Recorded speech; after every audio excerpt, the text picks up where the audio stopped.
جمهور رئیس ولسمشر محمد اشرف غني د افغانستان بیرغ زموږ د وقار عزت او یووالي او مساوات بیرغ دی.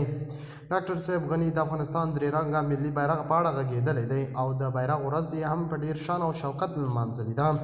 ډاکټر صاحب غني وایي دغه بیرغ ورځ باید ټول افغانان ولمانځي. دغه زموږ وقار او عزت بیرغ دی او له طالبانو یې هم د اوچتولو غوښتنه وکړه. باید د افغانستان درې رنګه بیرغ یو ځل بیا په افغانستان کې اوچت کړی شي.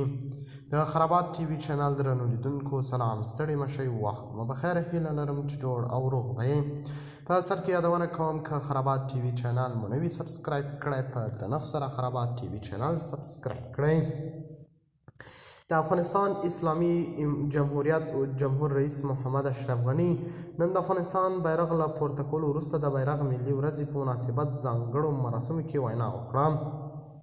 جمهور رئیس وویل د لرغوني له پیر څخه چې پخدي زموږ په عرف، عنعناتو او حماسو کې د لوړو بیرغونو د ښار په نوم یادېده. افغانستان څو زره کاله تداوم او ملي هویت درلود او زموږ په ټولو افسانو کې زموږ د اتلانو بیرغونه ځلیدلي دي. هغه زیاته کړه زابلي رستم چې پلازمینه یې نیمروز وه یو لوی جنګي بیرغ درلود.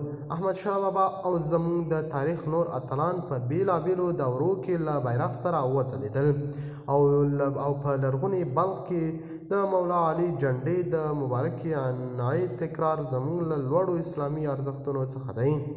جمهور رئیس له طالبانو غوښتنه کړې چې د افغانستان درې رنګه ملي بیرغ د یو ځل بیا په افغانستان کې اوچت کړي. هغه د ګیلمن شهید په اړه هم یو څو نظرونه شریک کړي چې خلکو دغه درې رنګه بیرغ پر سر په بل ملک کې ځانونه شهیدان کړل. له طالبانو مې غوښتنه دا ده چې د افغانستان درې رنګه بیرغ یو ځل بیا اوچت کړي. د خرابات ټي وي چینل درنو لیدونکو دا و زموږ د دې مهال چمتو کړی خبر. د الله په امان تر بیا خیر چارې.